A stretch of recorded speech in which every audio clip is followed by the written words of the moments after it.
Good morning, dear friends. Now, this is Anup Meena. We discuss about human excretory system and elimination of waste material. इस chapter के introduction में first में हम देखते हैं कि जो नाइट्रोजिनस बेस्ड मटेरियल बॉडी के अंदर बनता है, एनिमल बॉडी के अंदर जो नाइट्रोजिनस बेस्ड बनता है वो मेनली तीन फॉर्म में बनता है। या तो वो एनिमल में अमोनिया के फॉर्म में बनेगा, या यूरिया के फॉर्म में बनेगा, या फिर यूरिक एसिड के फॉर्म में बनेगा। Out of these ammonia is most toxic form and it is require large amount of water for its elimination। Ammonia हमारी बॉडी के अंदर या एनिमल बॉडी के अंदर सबसे ज़्यादा टॉक्सिक होता है और इसे बॉडी से बाहर निकालने के लिए एनिमल्स को बहुत ज़्यादा अमाउंट में वाटर की ज़रूरत पड़ती है। Uric acid is least toxic substance and can be removed with minimum loss of water। अब आगे हम देखते हैं अमोनोटेलिज्म। दिस या द प्रोसेस ऑफ एक्सक्रीशन या excreting of ammonia is called ammonotelism. Ammonia को बॉडी से बाहर निकालना वो प्रोसेस अमोनोटेलिज्म है। और अमोनोटेलिक एनिमल्स, जो एनिमल अमोनिया को अमोनियम आयन के फॉर्म में या अमोनिया के फॉर्म में बॉडी से बाहर निकालते हैं, उन्हें बोलते हैं अमोनोटेलिक एनिमल्स। यहाँ पे अमोनोटेलिक एनिमल्स के कुछ एग्जांपल्स हैं। Many bony fishes, aquatic amphibians, aquatic insects. और इन एनिमल्स को किडनी की ज़रूरत नहीं होती, किडनी का इनमें कोई रोल नहीं होता। अमोनिया को निकालने में किडनी का कोई रोल नहीं होता। अमोनिया अमोनियम आयन के फॉर्म में स्किन से सीधा डिफ्यूज़ कर जाती है या स्किन से सीधा डिफ्यूज़ होकर बाहर निकल जाती है। अब आगे हम बात करेंगे यूरियोटेलिक एनिमल्स, या वो एनिमल जो यूरिया के फॉर्म में वेस्ट मटेरियल को अपनी बॉडी से बाहर निकालते हैं। ऐसे एनिमल्स को यूरियोटेलिक एनिमल बोलेंगे और इस प्रोसेस को बोलेंगे यूरियोटेलिज्म। एग्जाम्पल में mammals, many terrestrial amphibians and marine fishes. आगे हम बात करते हैं तीसरे टाइप के एनिमल जो यूरिक एसिड अपनी बॉडी से एलिमिनेट करते हैं, यूरिक एसिड को अपनी बॉडी से बाहर निकालते हैं, उन्हें बोलेंगे uricotelic animals. Those animals which excrete uric acid are called uricotelic animals और the process is called uricotelism.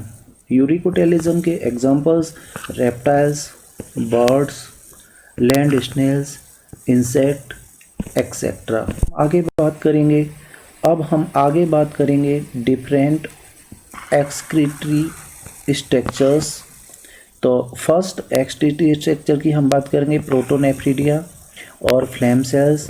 ये mainly platyhelminthes, flatworm, planaria, rotifers, some annelids and cephalopods, amphioxus जैसे एनिमल्स में पाए जाते हैं प्रोटोनेफ्रिडिया या फ्लेम सेल। अब हम नेफ्रिडिया की बात करेंगे तो अर्थवर्म के अंदर और दूसरे एनिलीड्स के अंदर जो एक्सक्रीटरी स्ट्रक्चर होती है वो होती है नेफ्रिडिया। अब आगे देखिए आप मेल्पिगियन ट्यूब्यूल्स, ये मेनली इंसेक्ट के अंदर पाई जाती हैं लाइक कॉकरोच। और इंटरनल एंटिनल ग्लैंड्स और ग्रीन ग्लैंड्स, ये क्रस्टेशियंस लाइक प्रॉन जैसे एनिमल्स में ये स्ट्रक्चर एक्सक्रीशन में काम आती है। अब हम आगे बात करेंगे ह्यूमन एक्सक्रीटरी सिस्टम की।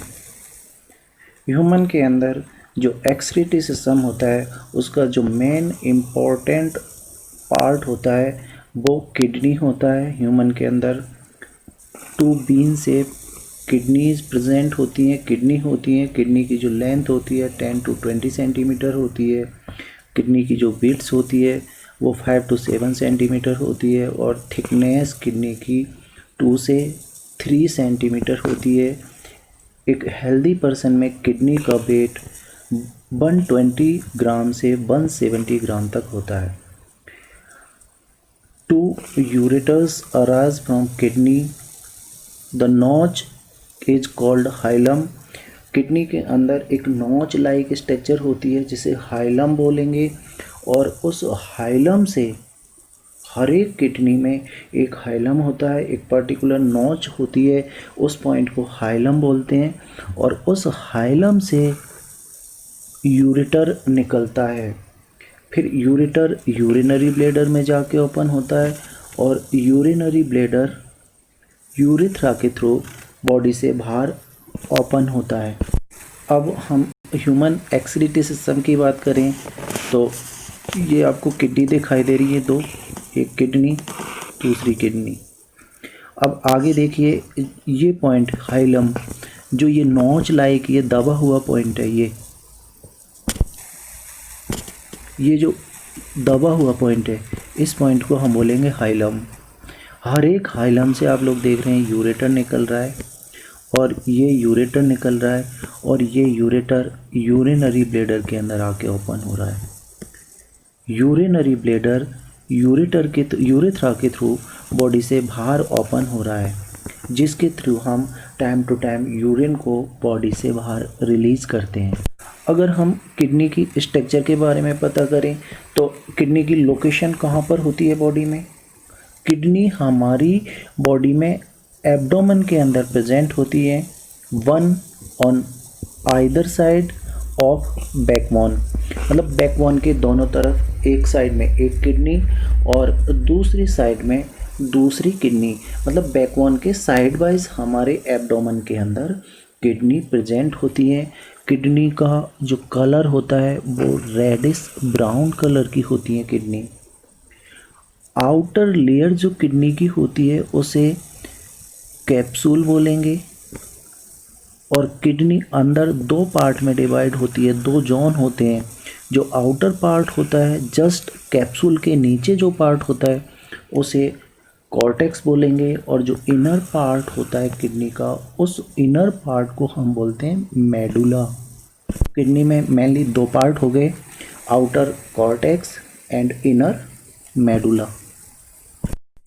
अब अगर हम किडनी की स्ट्रक्चर की इंटरनल स्ट्रक्चर की बात करें तो जो किडनी होती है उसमें millions of complex tubular structure present होती हैं जो कि किडनी की फंक्शनल यूनिट होती है और इस फंक्शनल यूनिट को हम बोलते हैं nephron.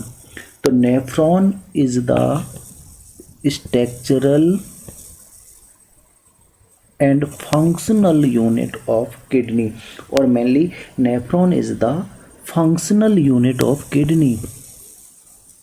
Nephron is the functional unit of kidney. The function of kidney or kidneys are the removal of poisonous toxic substance like urea, other wastage, salt and excess water from the blood. Kidney का function urea को body से बाहर निकलना, दूसरे poisonous toxic substance like salt, excessive water, phosphate, ions को body से बाहर निकालना। और आगे हम देखते हैं किडनी के द्वारा जो येलोइश लिक्विड बॉडी से बाहर निकाला जाता है वो यूरिन होता है। तो मेनली किडनी का जो फंक्शन है वो ब्लड का फिल्ट्रेशन और यूरिन फॉर्मेशन, ये किडनी का फंक्शन है। आगे हम देखते हैं यूरेटर, जो कि किडनी के हाइलम वाले पार्ट से निकलता है। हर एक किडनी से एक यूरेटर निकलता है और ये जो ट्यूब लाइक यूरेटर होता है वो यूरिनरी ब्लेडर में जाके खुलता है। तो कुल मिला के जो यूरेटर का फंक्शन है वो यूरिन को किडनी से लेके यूरिनरी ब्लेडर तक पहुंचाने का काम करता है। आगे दीज आगे sorry urinary bladder, urine is stored temporarily in urinary bladder for some time। तो जो यूरिनरी ब्लेडर है सेक लाइक स्ट्रक्चर होती है, एक पाउच लाइक स्ट्रक्चर होती है और इस पाउच लाइक स्ट्रक्चर के अंदर यूरिन स्टोर रहता है कुछ टाइम के लिए टेम्परेरी। अब हम किडनी के स्ट्रक्चर की बात करें तो सबसे बाहर कैप्सूल होता है, कैप्सूल के अंदर कॉर्टेक्स और कॉर्टेक्स के अंदर मेडुला। मेडुला के अंदर आपको ये स्पेशल टाइप की स्ट्रक्चर्स दिखाई दे रही हैं। इन स्ट्रक्चर्स को बोलते हैं हम renal pyramids. These structures are called renal pyramids. These are the renal pyramids. और ये पॉइंट आपको जो दिखाई दे रहा है, this is the point is called renal pelvis. Renal pelvis, ये रीनल आर्टरीज हैं जो ब्लड को किडनी के अंदर लेके जाती है और ये रीनल वेन्स हैं जो ब्लड को किडनी से बाहर लेके जाती है। अब हम बात करेंगे किडनी की फंक्शनल यूनिट की। तो किडनी की जो फंक्शनल यूनिट है बच्चों, मैंने आपको बताया जो किडनी की फंक्शनल यूनिट होती है उसे हम नेफ्रॉन बोलते हैं। और नेफ्रॉन का कुछ पार्ट रीनल कॉर्टेक्स के अंदर होता है और कुछ पार्ट, ये नीचे वाला पार्ट रीनल मेडुला के अंदर प्रेजेंट होता है। तो हम देखते हैं कि जो नेफ्रॉन होता है उसके अंदर कौन कौन से पार्ट होते हैं। तो सबसे पहला जो नेफ्रॉन का पार्ट होता है वो होता है ग्लोमेरुलस कैप्सूल। Glomerulus capsule. दूसरा proximal convoluted tube. Third distal convoluted tube. Fourth nephron loop जिसमें डिसेंडिंग लिम्स और असेंडिंग लिम्स होते हैं। ये डिसेंडिंग लिम्स हो गई और यहाँ से ये असेंडिंग लिम्स हो गई। अब आप लोग देखिए जो ग्लोमेरुलस कैप्सूल होता है, ग्लोमेरुलस कैप्सूल जो होता है उसके अंदर आपको कैपिलरीज का एक गुच्छा दिखाई दे रहा है जिसे हम बोलते हैं ग्लोमेरुलस। ये ग्लोमेरुलस कैप्सूल का एक दूसरा नाम भी है रीनल कैप्सूल। और रीनल कैप्सूल के अंदर आपको एक स्पेशल ये येलोइश कलर का आपको एक गुच्छा दिखाई दे रहा है। ये येलोइश कलर का एक गुच्छा आपको दिखाई दे रहा है, इसे हम बोलेंगे रेडिश कलर का एक गुच्छा आपको दिखाई दे रहा है। इस रेडिश कलर का जो गुच्छा है वो आर्टरीज का क्लम्प है, आर्टरीज का गुच्छा है और उस गुच्छे को हम बोलेंगे ग्लोमेरुलस। ग्लोमेरुलस एक कप शेप की स्ट्रक्चर में प्रेजेंट होता है जिसे हम ग्लोमेरुलस कैप्सूल बोलते हैं। अब आगे जो ग्लोमेरुलस कैप्सूल है वो प्रॉक्सिमल कॉन्वोल्यूटेड ट्यूब से जुड़ा रहता है, PCT, proximal convoluted tube. Proximal convoluted tube आगे हेनले लूप या नेफ्रॉन लूप भी बोलते हैं से जुड़ी रहती है। और नेफ्रॉन का जो हेनले लूप है या फिर जो नेफ्रॉन का लूप है वो आगे डिस्टल कॉन्वोल्यूटेड ट्यूब से जुड़ता है और डिस्टल कॉन्वोल्यूटेड ट्यूब आगे जाके एक कलेक्टिंग डक्ट के अंदर खुलती है। ये थी आपकी नेफ्रॉन की स्ट्रक्चर। अब नेफ्रॉन के जो ग्लोमेरुलस कैप्सूल है उसके अंदर जो ब्लड वेसल्स ब्लड लेके आती है उसे एफेरेंट आर्ट्रियोल बोलेंगे और जो ग्लोमेरुलस कैप्सूल से ब्लड वापस लेके जा रही है उसे इफेरेंट आर्ट्रियोल्स बोलेंगे। जो एफेरेंट आर्ट्रियोल्स है इसका डायमीटर इफेरेंट आर्ट्रियोल से ज़्यादा होता है, इसीलिए ग्लोमेरुलस कैप्सूल के अंदर एक प्रेशर क्रिएट होता है। ग्लोमेरुलस के अंदर जो एफेरेंट आर्ट्रियोल्स ब्लड लेके आ रही है उसका डायमीटर ज़्यादा है, और जो ब्लड वहाँ से कैरी कर रही है या जिस आर्ट्रियोल से ब्लड एग्जिट हो रहा है बोमन कैप्सूल से या ग्लोमेरुलस कैप्सूल से, उसे इफेरेंट आर्ट्रियोल्स बोलेंगे और उसका डायमीटर कम होता है। आप ये समझ लो कि एक बड़े डायमीटर वाले पाइप को एक छोटे डायमीटर वाले पाइप के साथ जोड़ दिया गया है, तो जहाँ पर जंक्शन है दोनों पाइप का या एफेरेंट और इफेरेंट आर्ट्रियोल्स का जहाँ पे जंक्शन बना हुआ है वहाँ पे एक प्रेशर क्रिएट होता है, और उस प्रेशर की वजह से ही ब्लड का फिल्ट्रेशन होता है।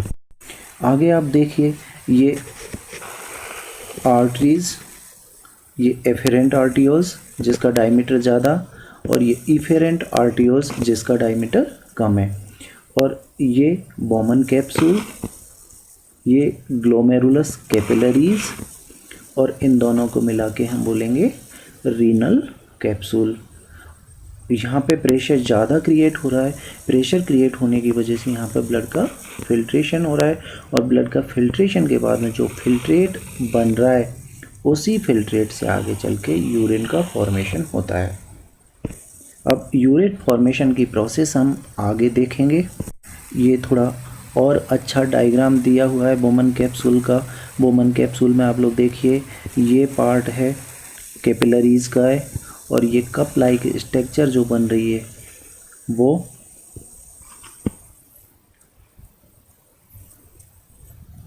कैप्सूल है, बोमन कैप्सूल, ल्यूमन। ठीक है, आगे आप देखिए, मैंने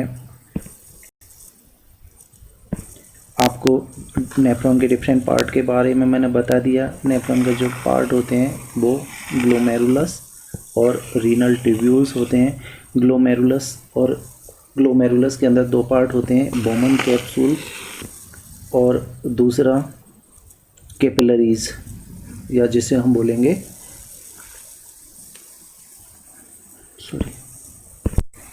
अब नेफ्रॉन के टाइप की अगर हम बात करें तो दो टाइप के होते हैं, एक कॉर्टिकल नेफ्रॉन्स और दूसरे juxta medullary nephrons.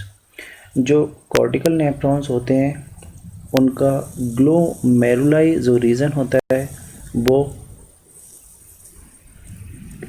Glomeruli are in the outer cortex,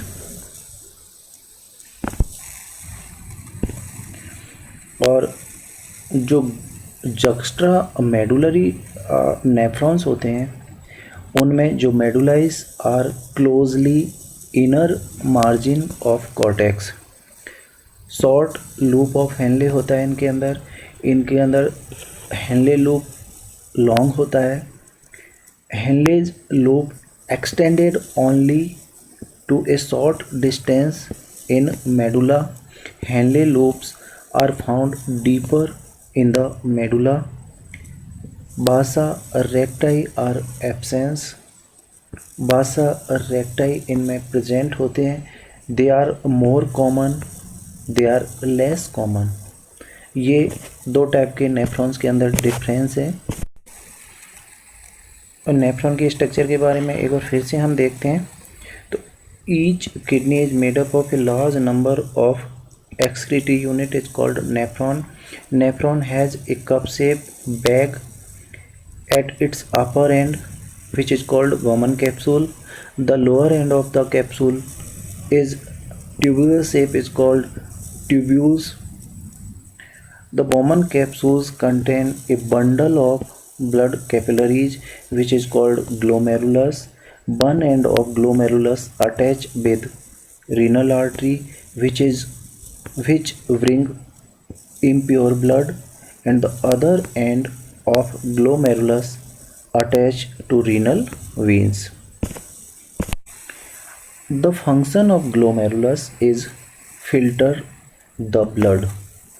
glomerulus के अंदर ब्लड का फिल्ट्रेशन होता है और ब्लड के फिल्ट्रेशन के टाइम पे जो फिल्ट्रेट बनता है उस फिल्ट्रेट के अंदर glucose, amino acids, salt, water and urea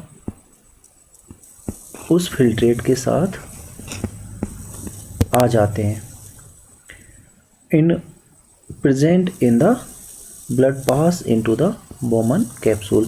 that means जो बोमन कैप्सूल में फिल्ट्रेट बना है उस फिल्ट्रेट के अंदर, बोमन कैप्सूल के अंदर, ग्लोमेरुलस के अंदर ब्लड का फिल्ट्रेशन हो रहा है और उस फिल्ट्रेशन के अंदर जो फिल्ट्रेट बना है उसके अंदर अमीनो एसिड्स होंगे, ग्लूकोज होगा, सॉल्ट्स होंगे, वाटर होगा और यूरिया होगा जो कि बोमन कैप्सूल में। अब कुछ जो यूजफुल सब्सटेंस है like glucose, all amino acids, most salts, most water, इन सब का रीएब्जॉर्प्शन हो जाता है। किस पार्ट में? ट्यूब्यूल्स वाले पार्ट में, ट्यूब वाले पार्ट में। जिसमें ट्यूब वाले पार्ट में कौन कौन सी पार्ट हैं? Proximal convoluted tube, distal convoluted tube और लूप ऑफ हेनले। और ये जब रीअब्जॉर्ब हो जाते हैं उसके बाद में ब्लड कैपिलरीज जो कि ट्यूब्यूलर पार्ट के आसपास हैं, सराउंडिंग में हैं, उन ट्यूब्यूल्स के अंदर फिर से इन इम्पोर्टेंट यूजेबल सब्सटेंस को ब्लड के अंदर डाल दिया जाता है। लिक्विड या जो फिल्ट्रेट रीएब्जॉर्प्शन के बाद बचता है वो आगे पास हो जाता है और इस फिल्ट्रेट को ही हम बोलते हैं यूरिन। और इस यूरिन को टाइम टू टाइम बॉडी से बाहर यूरेथ्रा के थ्रू निकाल दिया जाता है, एक्सक्रीशन कर दिया जाता है इसका। आगे आप लोग देखिए, ये आर्टरीज ब्लड लेके आ रही है और जो ब्लड वापस जा रहा है ग्लोमेरुलस से निकल के वो वेन्स है। यहाँ पे एक प्रेशर क्रिएट हो रहा है, सॉरी, जो ब्लड निकल के जा रहा है इधर वो वेन्स है। ये एफेरेंट आर्ट्रियोल्स है और ये इफेरेंट आर्ट्रियोल्स है। मैंने आपको बताया एफेरेंट आर्ट्रियोल्स का डायमीटर ज़्यादा होता है इफेरेंट आर्ट्रियोल से, जिसकी वजह से ग्लोमेरुलस के अंदर एक प्रेशर क्रिएट होगा और उस प्रेशर की वजह से यहाँ पे ब्लड का फिल्ट्रेशन होगा, ब्लड फिल्टर होगा। ये ब्लड फिल्टर होके आप लोग देख रहे हैं प्रॉक्सिमल कॉन्वोल्यूटेड ट्यूब में जा रहा है, लूप ऑफ हेनले में जा रहा है, हेनले लूप से ये डिस्टल कॉन्वोल्यूटेड ट्यूब के थ्रू कलेक्टिंग डक्ट में पहुंच रहा है और ये कलेक्टिंग डक्ट के थ्रू यूरेटर्स में जाएगा और यूरेटर से यूरिनरी ब्लैडर में पहुंचेगा। तो अब आगे हम जो नेफ्रॉन के डिफरेंट पार्ट्स होते हैं, proximal convoluted tube, loop of Henley, distal convoluted tube, इनके फंक्शन क्या क्या हैं। तो जो पीसीटी होता है या प्रॉक्सिमल कॉन्वोल्यूटेड ट्यूब होता है वो रीएब्जॉर्प्शन का काम करता है और रीएब्जॉर्प्शन के टोटल पार्ट का 70 to 80% इलेक्ट्रोलाइट्स और वाटर प्रॉक्सिमल कॉन्वोल्यूटेड ट्यूब में एब्जॉर्ब होते हैं। और दूसरा इसका फंक्शन है पीएच को मेंटेन रखना और आयनिक बैलेंस को बॉडी के अंदर मेंटेन रखना। ये प्रॉक्सिमल कॉन्वोल्यूटेड ट्यूब के काम है। जो लूप ऑफ हेनले उसके अंदर मिनिमम रीएब्जॉर्प्शन होता है और इसके अंदर ऑस्मोलेटरी, हाई ऑस्मोलेटरी मेडुलरी इंटेस्टाइनल फ्लूइड को मेंटेन रखना है। जो इंटेस्टाइनल फ्लूइड है उसके अंदर ऑस्मोलेटरी मेंटेनेंस का काम, हाई ऑस्मोलेटरी मेंटेनेंस का काम हेनले लूप का होता है। जो डिस्टल कॉन्वोल्यूटेड ट्यूब होती है उसके अंदर conditional reabsorption of sodium ion and water इस सेगमेंट के अंदर होता है। डिस्टल कॉन्वोल्यूटेड ट्यूब के अंदर होता है reabsorption of bicarbonate ion, selective secretion of hydrogen ion, potassium ion, ammonia to maintain the pH. Sodium and potassium balance in blood is also maintained in distal convoluted tube. अब आगे distal convoluted tube collecting duct के अंदर open होगी और collecting duct का जो function है वो एब्जॉर्प्शन ऑफ वाटर, जिसकी वजह से यूरिन की कंसंट्रेशन बढ़ जाती है, keep up the osmolarity, help in the maintenance of pH and ionic balance of blood by the selective secretion of H plus ion और पोटेशियम आयन। आगे mechanism of concentration of filtrate counter current mechanism के बारे में हम अगली slide में study करेंगे। Thank you.